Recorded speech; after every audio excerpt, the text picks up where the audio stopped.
أعوذ بالله من الشيطان الرجيم. قل هذه سبيلي أدعو إلى الله على بصيرة أنا ومن اتبعني وسبحان الله وما أنا من المشركين.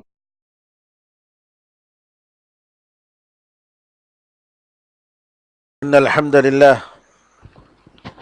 نحمده ونستعينه ونستغفره ونؤمن به ونتوكل عليه ونعوذ بالله من شرور أنفسنا ومن سيئات أعمالنا من يهده الله فلا مضل له ومن يضلل فلا هادي له وأشهد أن لا إله إلا الله وحده لا شريك له وأشهد أن محمدا عبده ورسوله. اللهم صل على محمد وعلى آل محمد كما صليت على إبراهيم وعلى آل إبراهيم إنك حميد مجيد. اللهم بارك على محمد وعلى آل محمد كما باركت على إبراهيم وعلى آل إبراهيم إنك حميد مجيد. أما بعد فإن خير الحديث كتاب الله وخير الهدي هدي محمد صلى الله عليه وسلم وشر الأمور محدثاتها وكل محدثة بدعة وكل بدعة ضلالة وكل ضلالة في النار. تمام تعریفیں اللہ تعالیٰ کے لیے ہیں جو سارے جہاں کا خالق، مالک اور اس کا پروردگار ہے. رحمتیں اور سلامتی ہو احمد مجتبیٰ محمد مصطفیٰ محمد ابن عبداللہ پر جو سارے جہاں والوں کے لیے رحمت بنا کر بھیجے گئے. برادران اسلام، دختران ملت، قرآن کریم میں اللہ تعالیٰ نے رمضان کریم کی اہمیت بتاتے ہوئے فرمایا شہر رمضان الذی انزل فیہ القرآن. رمضان کا مہینہ وہ مہینہ ہے جس میں قرآن کریم کو اتارا گیا. یعنی یہ معمولی مہینہ نہیں ہے. اس عظیم مہینے کی عظمت اور اس کی فضیلت کا ذکر کرتے ہوئے اللہ تعالیٰ نے کئی جگہ پر قرآن کے حوالے سے ذکر فرمایا. پھر اس کے بعد یہ کہا اے لوگوں جو ایمان لائے ہو، تمہارے اوپر رمضان کے روزے فرض کر دیے گئے ہیں جیسا کہ تم سے پہلے لوگوں پر فرض کیے گئے تھے. تقوی اس کا مقصد ہے. پھر کہا ایام معدودات، یہ گنے چنے چند دن ہیں. یہ گنے چنے چند دن ہیں. اللہ تعالیٰ اس مہینے کی اہمیت بتاتے ہوئے فرماتا ہے ایام معدودات. یہ کوئی سال بھر 360 دنوں میں ایسا موقع میسر نہیں ہوتا ہے. یہ مہینہ الگ ہے، اس کی اہمیت الگ ہے. پھر نبی کریم صلی اللہ علیہ وسلم آپ کے بارے میں آتا ہے کہ آپ منبر پر چڑھتے ہیں، پہلی سیڑھی پر قدم رکھتے ہیں، کہتے ہیں آمین. دوسری سیڑھی پر قدم رکھتے ہیں، کہتے ہیں آمین. تیسری سیڑھی پر قدم رکھتے ہیں، کہتے ہیں آمین. صحابہ نے کہا اللہ کے رسول، ہم نے 3 مرتبہ آپ کو آمین کہتے ہوئے سنا، کیا بات ہے؟ نبی کریم صلی اللہ علیہ وسلم نے فرمایا کہ میں نے پہلی سیڑھی پر جب قدم رکھا، جبریل امین نے کہا بدبخت ہے وہ انسان، بد نصیب ہے وہ انسان جو رمضان کا مہینہ پائے اور گزر جائے رمضان کا مہینہ اور اس کی مغفرت نہ ہو. جبریل امین کی دعا، تو میں نے آمین کہا. رسول اللہ صلی اللہ علیہ وسلم کا آمین جبریل امین کی دعا پر بد دعا ایسے انسان کے لیے جو رمضان کا مہینہ پاتا ہے اور اللہ کی مغفرت اس کو ملتی نہیں ہے. سبحان اللہ، کتنی بڑی بد نصیبی ہے کہ اللہ کے فرشتوں کے جو سردار ہیں وہ دعا کریں اور انسانوں کے انبیاء کے جو سردار ہیں وہ آمین کہیں اس بد دعا پر. اور نعوذ باللہ ہم جیسے بدنصیب انسان اللہ تعالی ہمیں معاف فرمائے اپنے فضل و کرم سے، ہم کہیں نعوذ باللہ کہیں اس بد دعا میں شامل نہ ہو جائیں۔ میرے بزرگوں، کتنی بڑی بدنصیبی ہوگی اگر نعوذ باللہ ہم میں سے کوئی ایک ادنا انسان بھی اس بد دعا میں شامل ہو جائے، کتنی بڑی بدنصیبی ہوگی۔ نبی کریم صلی اللہ علیہ وسلم دوسری سیڑھی پر قدم رکھتے ہیں تو آپ نے فرمایا، میں نے آمین کہا کہ وہ شخص جو اپنے ماں باپ میں سے دونوں کو کسی کو پاتا ہے یا کسی ایک کو پاتا ہے اور ان کی خدمت اور ان کی رضامندی کے ذریعے جنت حاصل نہیں کرتا ہے، بدنصیب ہے وہ انسان، بدبخت ہے وہ انسان، اور میں نے آمین کہا۔ تیسرا وہ شخص بدنصیب ہے جس کے سامنے میرا ذکر ہوتا ہے اور مجھ پر درود نہیں بھیجتا ہے، صلی اللہ علیہ وسلم نہیں کہتا ہے، اعوذ باللہ۔ بدنصیبی کی حد ہو گئی میرے بھائیوں۔ بعض روایتوں میں جو اس حدیث کے الفاظ ہیں، ایک لفظ تو یہ بتایا شقی یا شقی عبد، وہ انسان بدنصیب ہو گیا، بدبخت ہو گیا۔ دوسرے الفاظ میں رغم انف امرئ ادرک رمضان، اس آدمی کی ناک زمین میں رگڑے، ذلیل ہو جائے وہ انسان۔ عربی زبان میں اصطلاح ہے، کسی آدمی کے ذلیل ہونے کی دعا جو کرتے ہیں اس طریقے سے کرتے ہیں، رغم انف، اس کی ناک زمین میں رگڑے، مطلب ذلیل ہو جائے وہ انسان، بے عزتی ہو جائے وہ انسان۔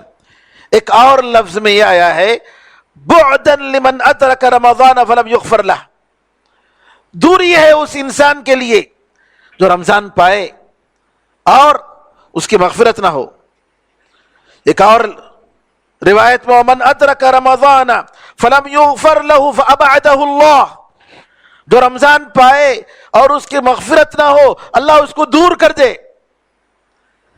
ایک اور لفظ میں یہ آیا ہے ومن ادرک رمضان فلم یغفر لہ دخل النار فابعدہ اللہ واسحقہ، جو رمضان کا مہینہ پائے اور اس کی مغفرت نہ ہو وہ دوزخ میں داخل ہو گیا، اللہ اس کو دور کرے، اللہ اس کو ذلیل کرے۔ سبحان اللہ۔ اس عظیم مہینے کی عزت، اس کا احترام، اس کی محبت اور اس کا شوق اگر ہمارے دل میں نہیں ہے تو اس کا مطلب یہ ہے کہ ہمارے ایمان میں کچھ کمی ہے۔ کچھ کمی نہیں بلکہ بہت زیادہ کمی ہے، نعوذ باللہ۔ اس رمضان کا احترام ہونا چاہیے، اس مہینے کا استقبال کرنا چاہیے، اس مہینے کی عبادت کا شوق ہمارے دل میں ہونا چاہیے کہ ہمارے دامن میں اس کی برکات اور خیرات کو ہم سمیٹ لیں، اللہ تعالیٰ ہمیں معاف کر دے، دوزخ سے ہمیں آزاد کر دے۔ اس سے بڑھ کر کیا ہے؟ نبی کریم صلی اللہ علیہ وسلم فرماتے ہیں کہ رمضان کا مہینہ جب آتا ہے جنت کے دروازے کھول دیے جاتے ہیں، دوزخ کے دروازے بند کر دیے جاتے ہیں، شیطانوں کو جگڑ دیا جاتا ہے۔ صحیح بخاری اور صحیح مسلم کی روایت، اور بعض روایتوں میں جس کو شیخ البانی رحمۃ اللہ علیہ نے صحیح فرمایا، ایک پکارنے والا فرشتہ پکارتا ہے جیسے رمضان کا مہینہ آئے، اے خیر اور بھلائی اور نیکی کے چاہنے والے آجا، یہ تیرا موسم ہے۔ اے برے عمل کرنے والے، گناہ کرنے والے، رک جا، یہ گناہ کرنے کا موسم نہیں ہے، یہ معصیت اور اللہ تعالیٰ کی نافرمانی کا موسم نہیں ہے، گانے بجانے، ناچنے اور فلم دیکھنے اور بری چیز دیکھنے کا یہ موسم نہیں ہے۔ بیکار ٹائم میں، بیکار چیزوں میں اپنے اوقات کو برباد کرنے کا ٹائم نہیں ہے۔ امام ترمذی اور ابن ماجہ، امام حاکم نے روایت کیا اور شیخ البانی نے کہا کہ یہ حسن ہے۔ اور حدیث میں یہ بھی آیا ہے کہ اللہ تعالیٰ کی طرف سے رمضان کی ہر رات دوزخ سے کچھ آزاد ہونے والے ہوتے ہیں، اللہ ان کو آزاد کرتا ہے ہر رات۔ میرے بزرگوں، اس سے بڑھ کر کیا چاہیے؟ اس مہینے میں مغفرت کے، اللہ تعالیٰ کی معافی اور اس کی بخشش کے بہت سارے اسباب ہیں۔ ان اسباب میں سے ایک سبب روزہ، رمضان کے روزے۔ اگر کوئی رمضان کے روزے اخلاص کے ساتھ، اللہ کے لیے ایمان کے ساتھ روٹین سمجھ کر نہیں, گھر والے روزے رکھ رہے میں بھی رکھ رہا ہوں, اس وجہ سے نہیں, اللہ کو خوش کرنے کے لیے, عبادت کے لیے, بندگی کا ادا کرنے کے لیے. کیونکہ ہر انسان پر جو کہ اللہ کا بندہ ہے روزانہ اس کی بندگی ہے. اللہ تعالیٰ کی بندگی کے روزانہ کچھ طریقے ہیں, کچھ اصول ہیں, اور ان محترم مہینوں میں بندگی بڑھ جاتی ہے, بندگی کے طور طریقے بڑھ جاتے ہیں. ہر رمضان کے ہر دن ایمان کے ساتھ اور ثواب کی نیت کے ساتھ روزہ رکھنے سے اللہ تعالیٰ ہمارے گناہوں کو معاف کر دیتا ہے. پھر اسی طریقے سے رمضان کی راتوں میں تراویح پڑھنا پابندی کے ساتھ. من قام رمضان ایمانا واحتسابا غفر له ما تقدم من ذنبه, اس کے پرانے گناہوں کو اللہ معاف کر دیتا ہے. رمضان کی راتوں میں تراویح کا اہتمام فرض کا اہتمام اس سے بڑھ کر ہونا چاہیے. تو میرے بزرگوں, لیلۃ القدر وہ ایک سبب ہے, اس کی وجہ سے اللہ تعالیٰ پرانے گناہوں کو معاف کر دیتا ہے. اتنے اسباب اللہ نے اس مہینے میں جمع کر دیے ہیں. تو ہمارا فرض کیا ہے میرے بھائیوں؟ ہمارا فرض یہ ہے کہ ہم اس نعمت کا احساس اپنے دل میں پیدا کریں, اور کسی بھی طریقے سے اس مہینے کو, اس کے اوقات کو, دن اور رات کو ہم ضائع کرنا نہ دیں. اور یاد رکھیے, انسان جب آگے بڑھتا ہے تو اللہ کی توفیق ہوتی ہے. حدیث میں آتا ہے, نبی کریم صلی اللہ علیہ وسلم نے فرمایا, حدیث قدسی, اللہ تعالیٰ فرماتا ہے, انا عند ظن عبدی بی, میرا بندہ میرے بارے میں جو گمان کرتا ہے میں وہاں رہتا ہوں. اچھا گمان کرتا ہے تو اللہ تعالیٰ اس کے ساتھ اچھائی کا معاملہ پیش کرتا ہے. لیکن اگر نعوذ باللہ برا گمان کرتا ہے اللہ کے ساتھ, نہیں اللہ تعالیٰ میری اس تجارت میں مجھے کامیاب نہیں کرے گا, نہیں میں فیل ہو جاؤں گا, نعوذ باللہ, اس قسم کی بدگمانیاں شریعت میں جائز نہیں ہے. اللہ کے ساتھ کبھی بھی ہمیشہ اچھا گمان کرنا چاہیے. نہیں انشاءاللہ میں, اللہ تعالیٰ مجھے اس بیماری سے نجات دے گا, عافیت دے گا. کبھی بھی ہمیشہ ایک مومن اللہ کے ساتھ اچھے گمان میں رہتا ہے. تو یہاں اللہ فرماتا ہے حدیث قدسی میں, میرا بندہ میرے بارے میں جیسا گمان کرتا ہے میں وہاں رہتا ہوں, اور میں اس کے ساتھ رہتا ہوں جب وہ مجھے یاد کرتا ہے. اگر مجھے اپنے دل میں یاد کرتا ہے, اپنے نفس میں یاد کرتا ہے, تو میں اپنے نفس میں اس کو یاد کرتا ہوں. اور اگر وہ میں جماعت میں یاد کرتا ہے تو اس سے بہتر جماعت میں اس کو یاد کرتا ہوں, فرشتوں کی جماعت میں. اور اگر ایک بالش مجھ سے قریب ہوتا ہے تو میں 1 گز اس سے قریب ہوتا ہوں.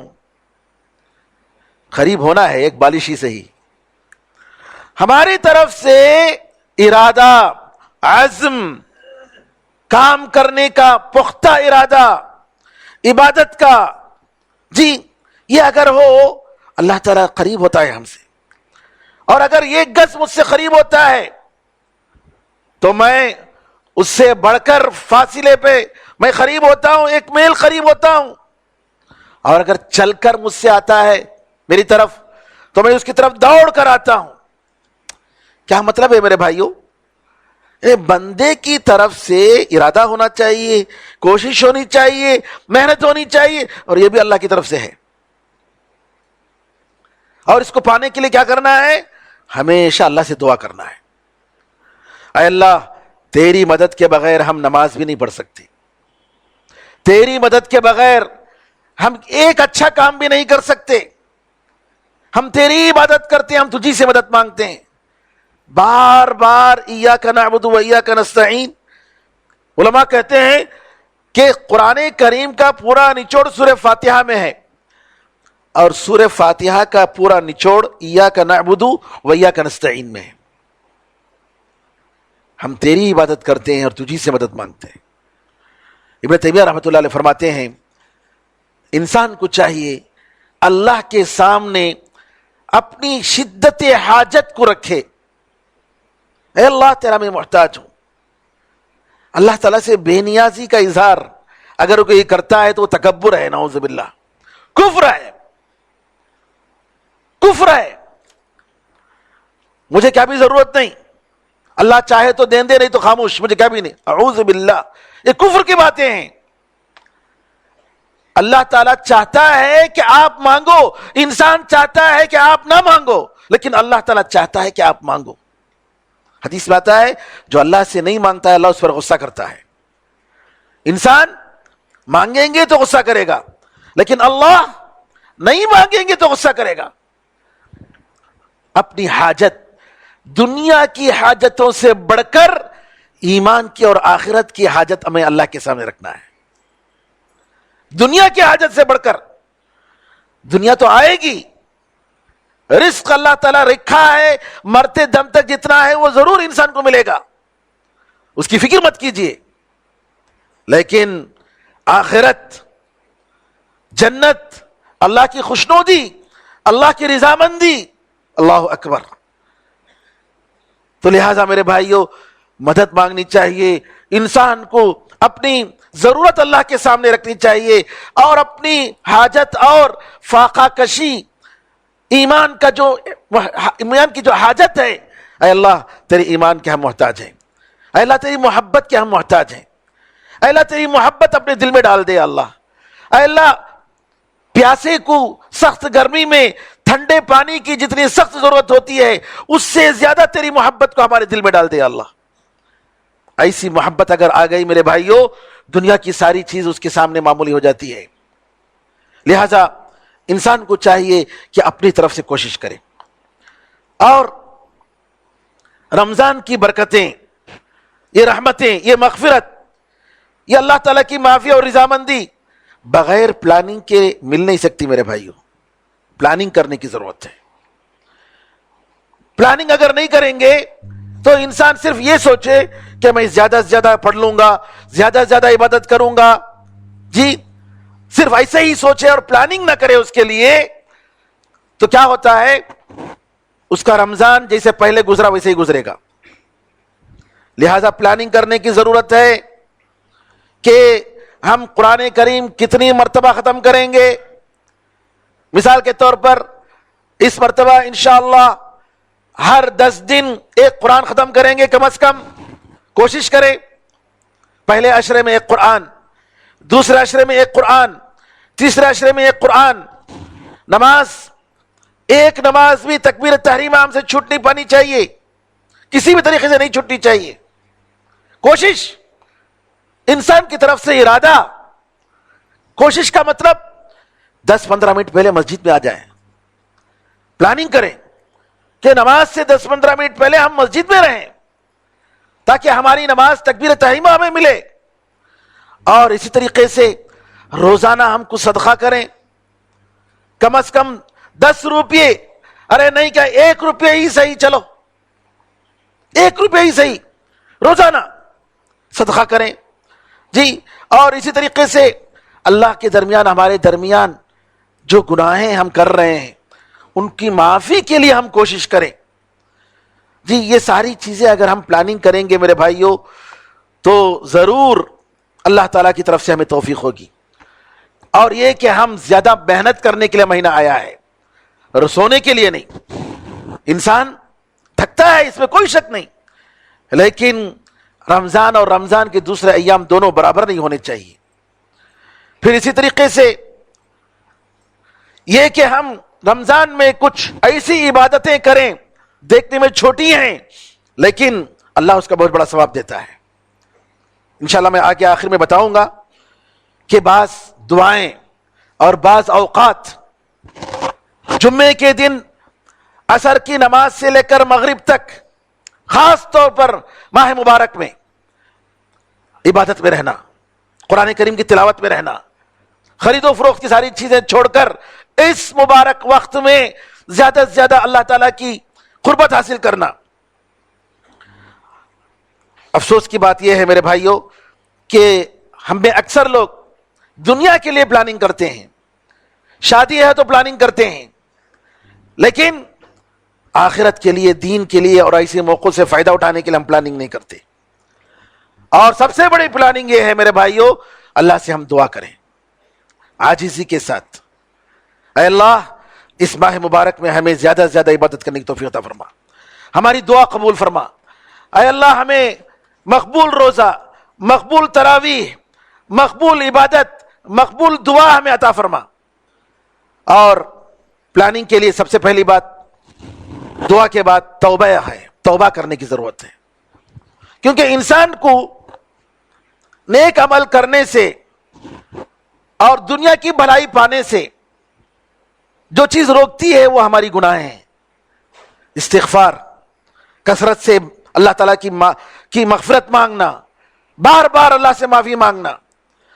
اور اسی طریقے سے اگر آپ دیکھتے ہیں کہ آپ کے دوستوں کی وجہ سے آپ کا رمضان خراب ہو سکتا ہے, صحبت کی وجہ سے, ایسی صحبت کو آپ کاٹیے, ان کو دور رکھیے. صحبت میں یہ جتنے وسائل, انسٹرومنٹس, ٹیلی فون جی, اور یہ کھیلنے کی جتنی تماشے کی چیزیں ہیں, ان ساری چیزوں کو اٹھا کر ایک طرف رکھیے. کیوں؟ ذرا بھی اگر قریب ہوں گے آہستہ آہستہ کیا ہوگا, آپ کے اوقات برباد ہوں گے اور آپ کی عبادتیں بیکار ہو جائیں گی. قرآن کریم کا ایک حصہ مثال کے طور پر, چلو جو صورتیں ہم بار بار پڑھتے ہیں رمضان میں, نمازوں میں, اس مرتبہ رمضان میں ان صورتوں کو ہم سمجھنے کی کوشش کریں گے. اس کا معنی کیا ہے؟ سورہ فاتحہ, قل اعوذ برب الفلق, قل اعوذ برب الناس, قل واللہ احد, سورہ کافرون. جی یہ سورہ بار بار جو ہم پڑھتے ہیں اس کا معنی ہم دیکھیں, اس میں غور و فکر کریں. اگر یہ معلوم ہے, چلو سورہ کہف ہم ہر جمعہ پڑھتے ہیں, اس کا معنی ہم دیکھ لیں. امام صاحب سورہ اعلیٰ اور سورہ غاشیہ جمعے میں پڑھتے ہیں, عیدین میں پڑھتے ہیں. سورہ کافر, سورہ منافقون اور سورہ جمعے میں پڑھتے ہیں. چلو نبی کریم صلی اللہ علیہ وسلم جن صورتوں کو بار بار پڑھتے تھے جی, اس کا معنی کیا ہے؟ کم از کم پورا قرآن اگر ہم سمجھ نہیں پاتے ہیں, تھوڑا وقت نکالیں. چلو ہم دعائیں, نبی کریم صلی اللہ علیہ وسلم کی دعائیں, قرآن کریم کی دعائیں, ان دعاؤں کے معنی میں ہم ذرا غور و فکر کرتے ہیں, سوچتے ہیں. یہ رمضان کا موقع ہے, ذرا سکھاتے ہیں وقت سیکھنے کے لیے, دین سیکھنے کے لیے تھوڑا وقت ہم نکالیں. جی ہم پلاننگ ہے یہ قرآن کریم کی تلاوت, جیسا کہ میں نے بتایا قرآن کریم کی تلاوت کے لیے پلاننگ کریں. کیا ہوتا ہے, پڑھیں گے, سوچتے ہیں پڑھیں گے, روزانہ ایک جز پڑھیں گے, اور آخر میں کیا ہوتا ہے, جمع ہو جاتا ہے. یہ کام تھا, وہ کام تھا, ادھر ادھر, چلو اب آخری 10 دن آیا ہے, پڑھیں گے.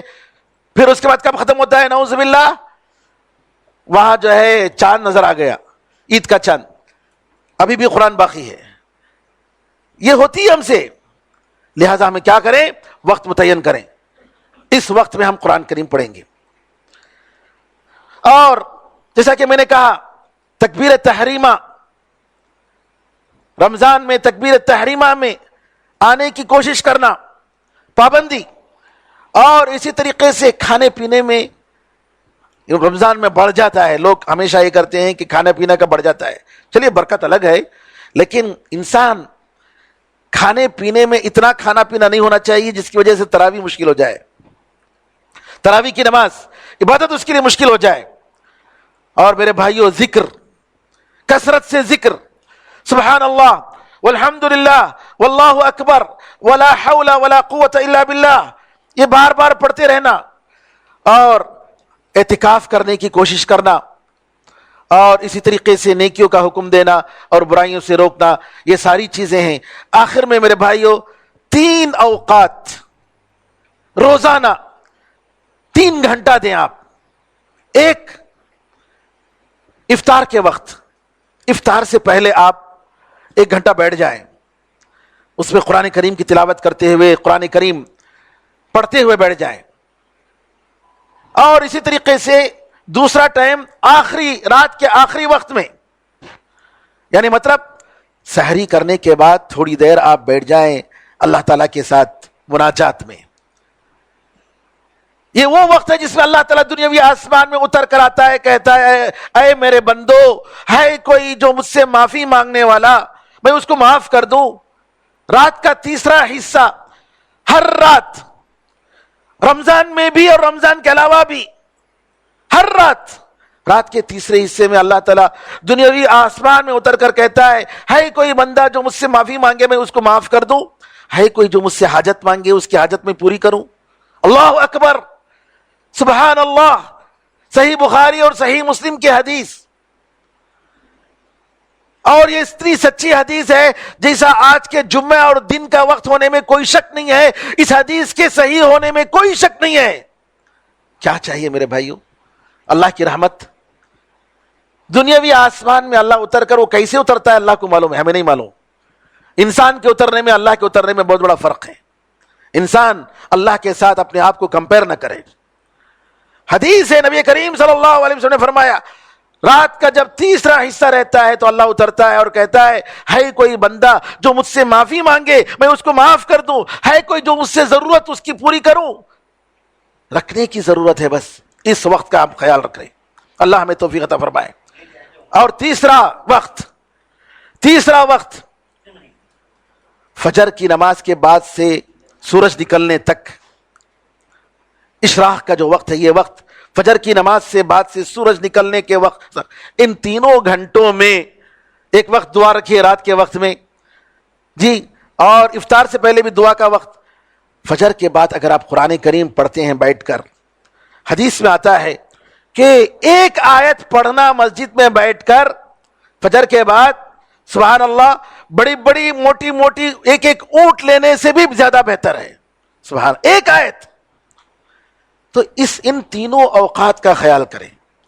ان تینوں اوقات ایک گھنٹہ اگر ہم دیتے ہیں مثال کے طور پر، تو کیا فائدہ ہے اس کا کہ پورا مہینہ اگر ہم نے دیا، 90 گھنٹے خاص ہو گئے ہم اللہ تعالیٰ کی عبادت کے لیے۔ یہ پلاننگ میں داخل ہے میرے بھائی۔ اور آخر میں 3 دعا کرنے سے مت بھولیے گا۔ ایک دعا، اللہم انی اسألک حسن الخاتمہ، اے اللہ میرا خاتمہ بالخیر عطا فرما، مجھے خاتمہ بالخیر عطا فرما، میری اس دنیا سے رخصت ہوتے ہوئے اللہ خیر پر میرا خاتمہ ہو، آخری عمل میرا اچھا عمل ہو، لا الہ الا اللہ میری زبان سے نکلے، اس کی دعا کریں۔ دوسری دعا شیخ بن باز رحمۃ اللہ علیہ کی تاکید، انہوں نے کہا اللہم ارزقنی توبۃ نصوحا قبل الموت، کہا اس کی دعا کرو، اے اللہ موت سے پہلے خالص توبہ مجھے اس کی توفیق عطا فرما، خالص توبے کی توفیق عطا فرما۔ اور تیسری دعا، اللہم ثبت یا مقلب القلوب ثبت قلبی علی دینک، اے دلوں کے پلٹانے والے میرے دل کو تیرے دین پر ثابت رکھ، ثابت رکھ۔ یہ 3 دعا میرے بھائیوں ہم کرتے رہیں اور اللہ تعالیٰ سے گڑ گڑا کر دعا کریں۔ بے شک اللہ تعالیٰ ہی ہمارے گناہوں کو معاف کرنے والا ہے، ہمیں توفیق دینے والا ہے، اس کی توفیق کے بغیر کچھ نہیں ہوگا۔